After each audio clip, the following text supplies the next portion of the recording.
Sì, sono qua appunto per avere contezza concretamente delle problematiche. Ringrazio l'onorevole Pace per l'invito che mi ha rivolto a essere presente qua a Ribera. Diciamo che l'amministrazione regionale sta progettando opere che purtroppo nel passato non sono state previste. Per cui i vincoli fisici che oggi noi abbiamo in questo territorio ci costringono a trovare delle soluzioni di emergenza, come quello di mettere delle pompe sul verdura, delle pompe chiaramente provvisorie, perché non ci sono delle opere di accumulo sul verdura né traverse di derivazione.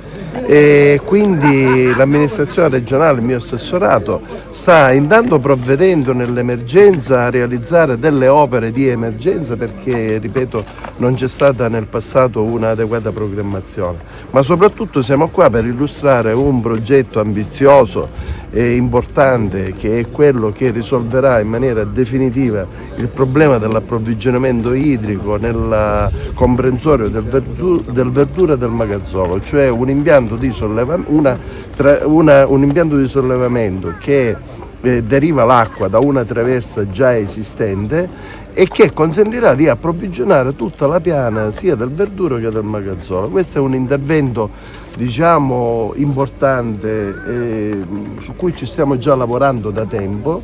Il Consorzio di Bonifica ha già dato l'incarico, entro 30 giorni avremo il progetto esecutivo, dopodiché recupereremo il finanziamento per poter realizzare questa opera ambiziosa, che non è l'unica, nel senso che evidentemente sarebbe anche necessario programmare la realizzazione di un serbatoio di accumulo. Questo si tratta di un'opera di presa su una traversa, quindi un'opera di derivazione.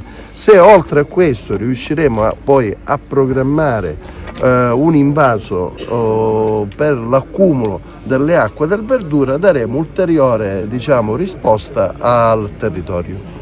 Nell'immediato che cosa si può fare invece? Perché questi sono progetti futuribili. Dunque, intanto bisogna comunque programmare, perché se non si programma i progetti non verranno mai realizzati, quindi non dobbiamo sottovalutare la programmazione, dobbiamo sicuramente intervenire nell'emergenza, però curare anche la programmazione al di là, diciamo, dei governi che poi passano, ma bisogna mettere le basi per risolvere il problema in maniera definitiva, e questo mi sembra un fatto importante. Nell'immediato quello che abbiamo già fatto e che continueremo a fare è stato quello di mettere delle pompe provvisorie sul fiume Verdura.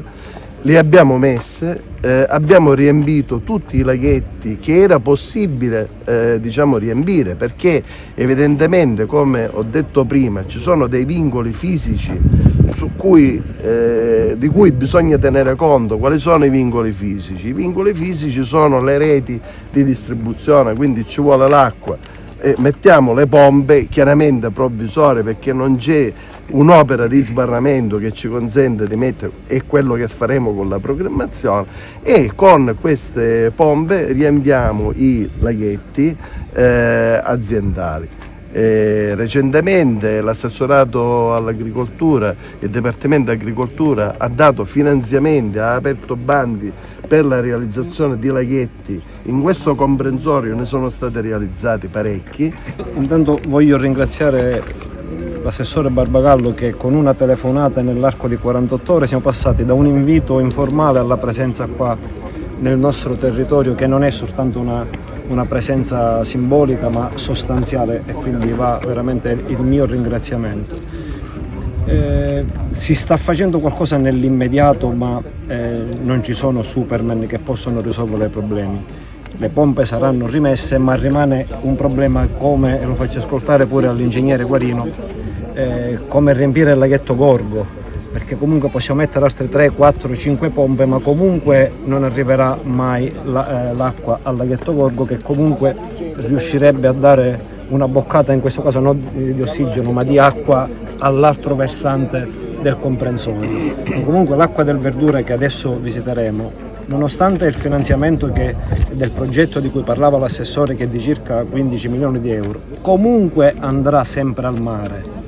con questo finanziamento, con altre 15 motopompe. Il problema si risolve una volta per tutte, e quindi invito l'assessore nella qualità di componente del governo, se finalmente riusciamo a programmare per il prossimo futuro, magari non riusciremo, ma per il futuro anteriore, un invaso importante sul fiume Verdura. Quello risolverebbe definitivamente il problema.